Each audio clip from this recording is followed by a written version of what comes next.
Welcome back, everyone, to Point of Sale, the show where we break down great retailers and, of course, the best part, the data and technology that move their supply chains. Now, for everyone, we actually don't have a guest today, but we're going to dive into two very interesting topics that hit the headlines over the past week or so.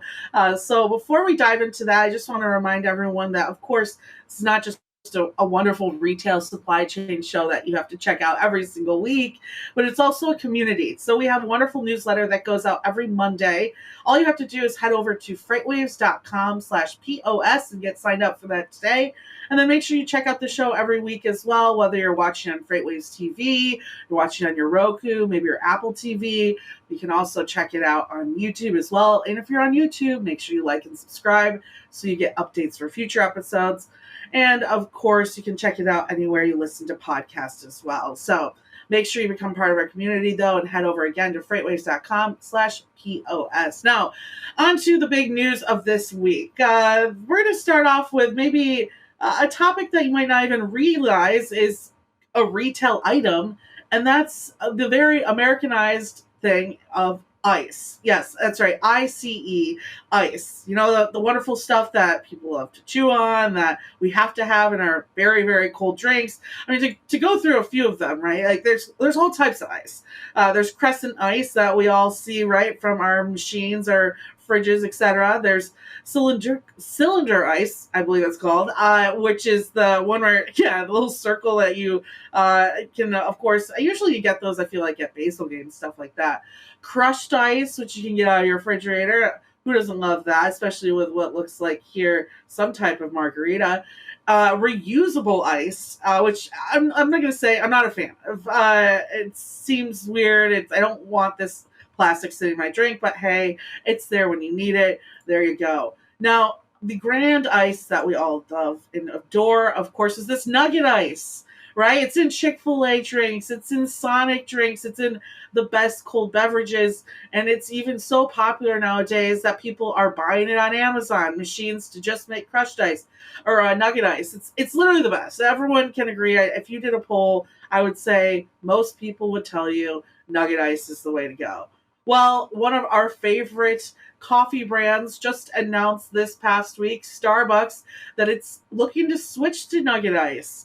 And I can't tell you how hyped I am about this. Love Starbucks, love everything they do. And the fact that they're switching over to one of the best ices there possibly is very exciting. Now, I will say there is some debate right now of whether or not this is going to make your drink more watery, whether it'll hold like it normally does. And I'll tell you this, Starbucks is pretty good at making sure the ice to coffee ratio is there.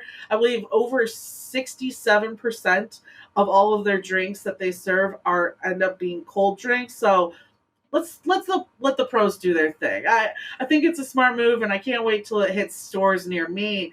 But as it brought this up, I started to research, the actual history of retail within the ice world, because let's be honest, it really is an American phenomenon. If you travel abroad, to ask for ice is sometimes odd. They'll make you pay more. And honestly, even nowadays, if you move more, as you go more west in America, it's harder and harder to get your hands on.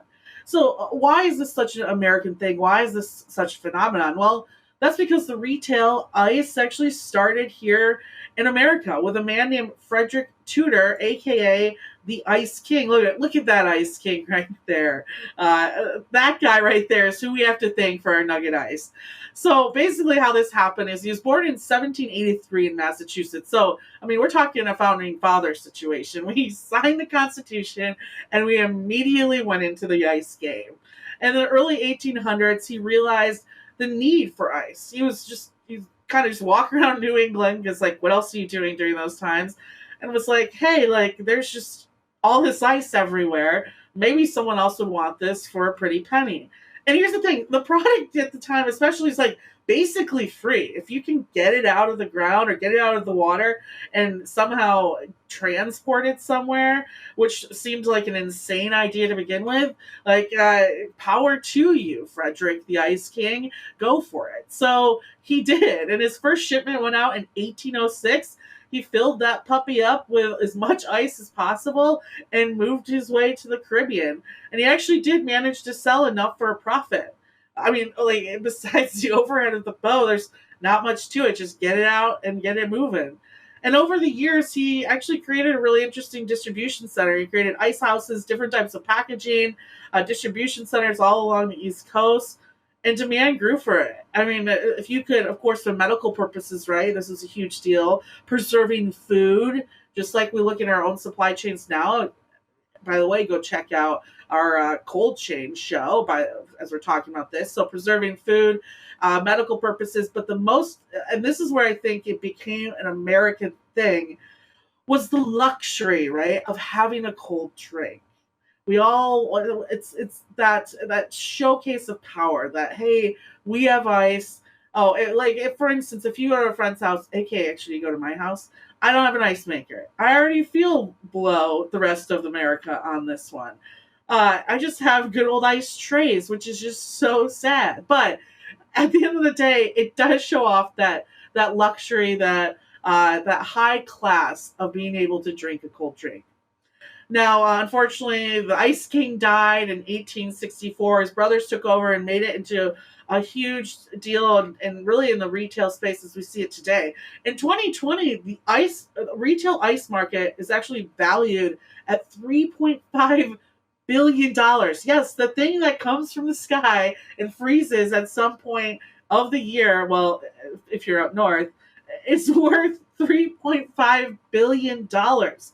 And it's really insane. I mean, to think about the different types of ice that we have now, and even artificial ice production, right, which is how most of ice is made, right? We're not taking it from lakes or anything like that anymore.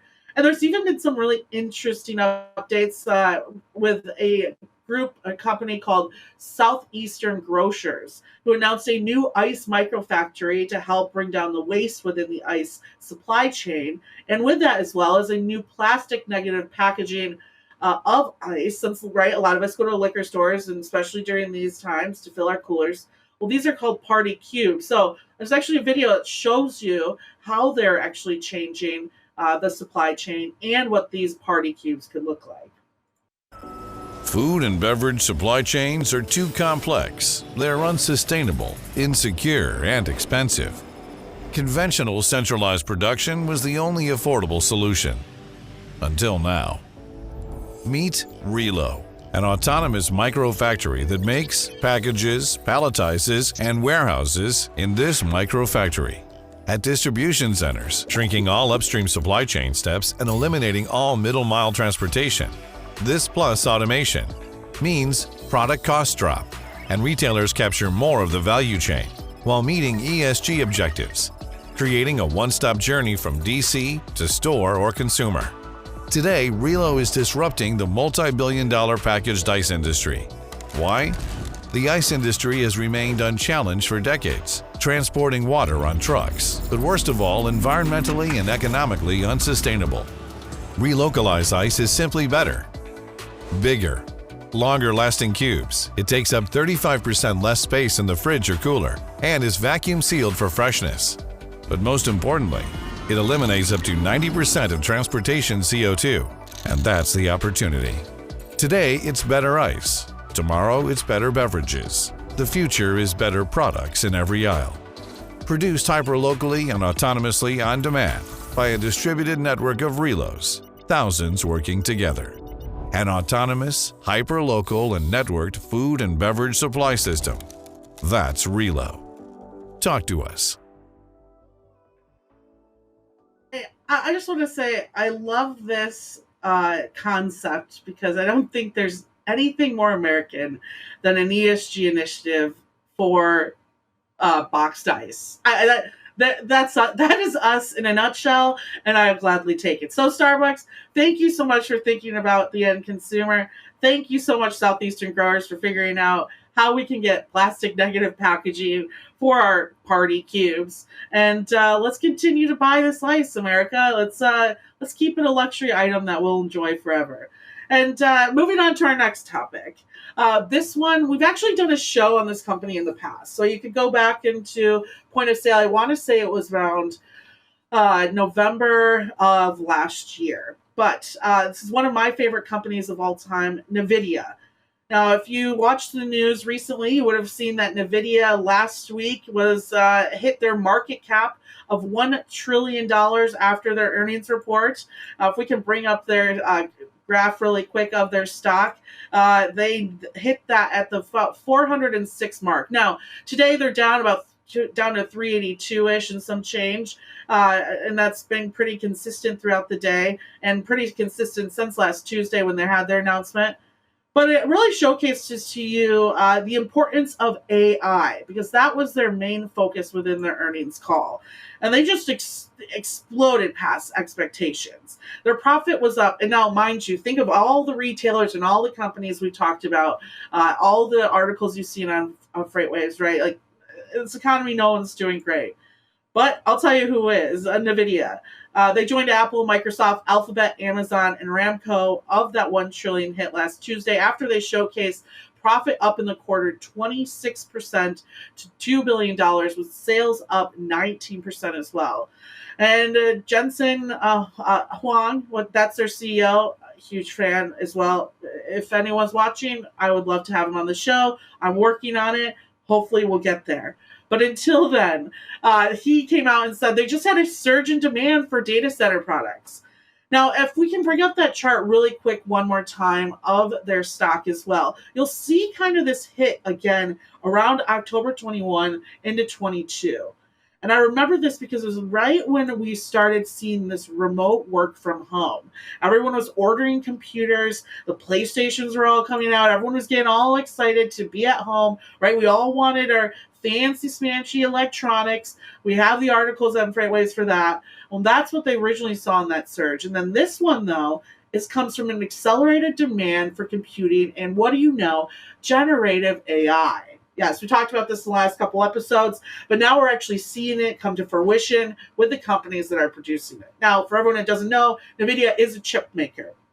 So they're big in gaming systems. If basically any type of gaming unit you use, they've likely created the chips for that.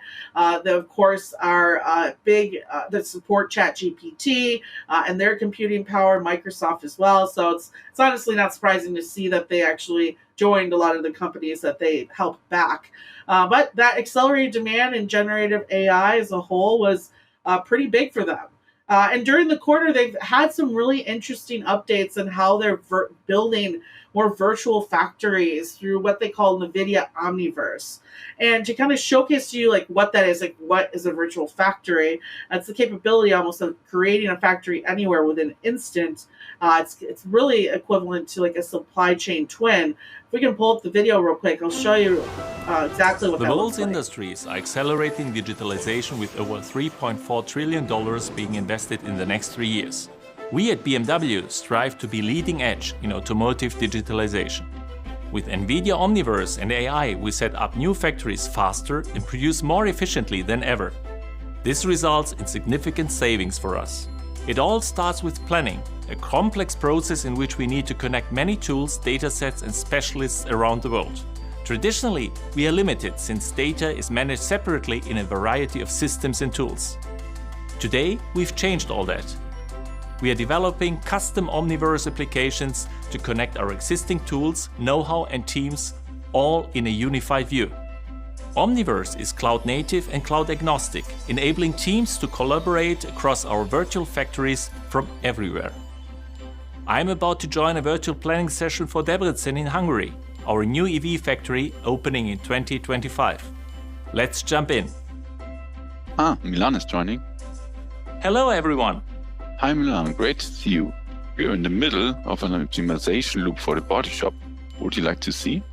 Thanks, I'm highly interested. And I'd like to invite a friend. Sure. Hey Milan, good to see you. Jensen, welcome to our virtual planning session. It's great to be here. What are we looking at? This is our global planning team who are working on a robot cell in Debrecen's digital twin. Matthias, tell us what's happening. So we've just learned the production concept requires some changes. We are now reconfiguring the layout to add a new robot into the cell. Okay, but if we add a new robot on the logistics side, we'll need to move our storage container. All right, let's get this new robot in. That's perfect. But let's double check. Can we run the cell? Excellent. Milan, this is just incredible. Virtual factory integration is essential for every industry. I'm so proud to see what our teams did together. Congratulations. We are working globally to optimize locally. After planning, operations is king. And we've already started. To celebrate the launch of our virtual plant, I'd like to invite you to open the first digital factory with me. I'd be honored. Let's do it.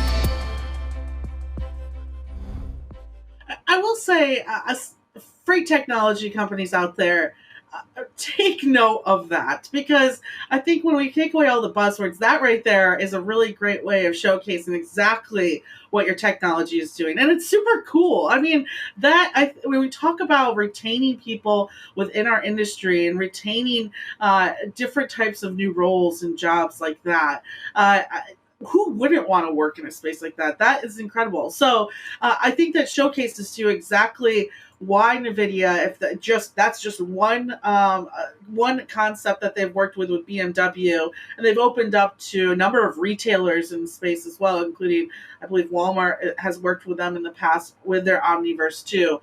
I mean, that could save plenty of time right there. How many people were in that call? They didn't have to send to the factory. We're talking about air costs, hotels, all that jazz. And it got done in seconds. So it's incredible what the decision-making capabilities can be when we actually use AI and computing power to the best of their abilities. Now, the back and forth on especially this big bump in NVIDIA is, can they keep up with the production and the need of this as well? Now, I've written about the semiconductor space in the past and chips as well. And to throw some more data at you, the Semiconductor Industry Association says that global demand for semiconductors over the next few years is going to be increasing by 10 to 20% and growing 5% annually until 2030. But in order for us to keep up with that manufacturing, we would need to increase our current capacity by 56%. That is why we have the CHIPS Act, the creating helpful incentives to produce semiconductors for America in service, why we see Intel and a number of big producers coming to America. And that's a lot of what kind of the push is on NVIDIA. Can Jensen Huang keep up with demand? Now, in an interview just yesterday, he said that yes, he can. Now, Jensen, to give you some background, is Taiwanese. He grew up in Taiwan. He's got a very, very, very close relationship with Taiwan Semiconductor Manufacturing, which actually they produce a large majority of all the semiconductors used today. And they also actually hold a lot of the intellectual property behind being able to create those, which is a huge part of the semiconductor process. And so I believe him, and I think that he does have that strong connection. He also mentioned that in a crazy scenario, they do have partnerships with Samsung and Intel for future chip making needs. So he's not concerned too much about it, but I do want to give you kind of a little bit of an outlook of what the semiconductor production looks like and how it can be difficult to maneuver if something were to go wrong. Now, silicon, of course, is one of the most common substances on our planet, and it makes up 90% of our Earth's crust. So to say that we can't find the high-grade silicon product for us is not true. And actually, most of it comes from quartz rocks from our quarries here in America. One of the biggest locations that we pull it from is from Spruce Pine in North Carolina. And they take over 66 million pounds of silicon and makes billions of microchips throughout each year. Now, in order to achieve that wafer of a chip, though, in the silicon crystal, they use a special method that actually takes quite some time to create it. It's very, very intricate and a very intricate process. There was even a quote from Jensen where he said that it's one of those materials that you make and it's hard to make the first time, let alone mess it up and have to make it a second time. And so it's very difficult, like we said, in order to produce these. It's nothing that you want to rush. It's very small. We're talking about a product that's somewhere between 100 to 450 millimeters in diameter. So it's nothing that can easily be built by someone who doesn't know what they're doing. And that's another part of it, too, that we brought up is the IP behind it. Because there's somewhere between 1,000 and 2,000 steps. That's right. 1,000 to 2,000 design steps to build these small circuits and build the integrated circuits that go into it as well. And because of that, there's different intellectual property rights that go into each of the different designs that are available. And actually, it's the IP of it is America's fourth largest export itself, which is kind of interesting. Nearly 1/5 of U.S. semiconductor companies invest, or 1/5 of their investment in a year goes towards the development and innovation of different semiconductors and the property of how to build them. So again, it's not an easy type of supply chain that you can just enter. Even though we are seeing a large amount of Chinese entrepreneurs entering the space. So when you see that the back and forth argument of could China become more of a user and consumer of semiconductors compared to the US, that's where that's coming from. Because there is an expedited amount of Chinese, again, entrepreneurs who are developing their own process of making semiconductors.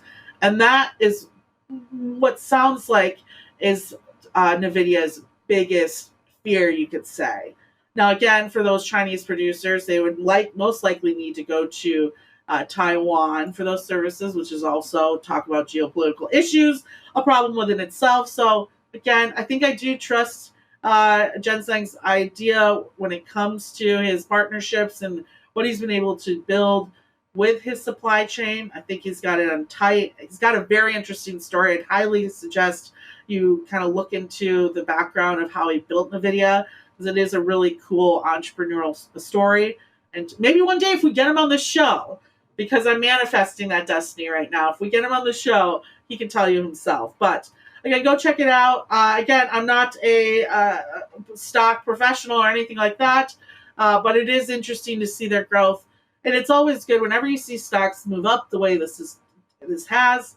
We'll dive into it, investigate into it, and see maybe how it's affecting even our retailers today. So, if anything, we'll probably see more of this Omniverse technology, more AI into our retail space because of this huge demand that we finally have been able to witness in the growth of NVIDIA over the last week with their response to their earnings as well. And we'll keep an eye on them and continue to see if they struggle to keep up or if they have really secured that incredible supply chain for semiconductors that they say they have.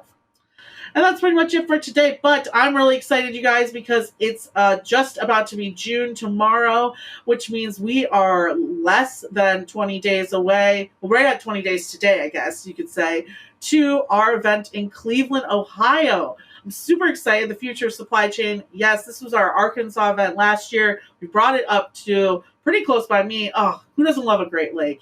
Cleveland this time of the year is like, it's going to be such great weather. So everyone go ahead to live.freightwaves.com. Go check out the amazing speakers, the rapid fire demos we have coming up.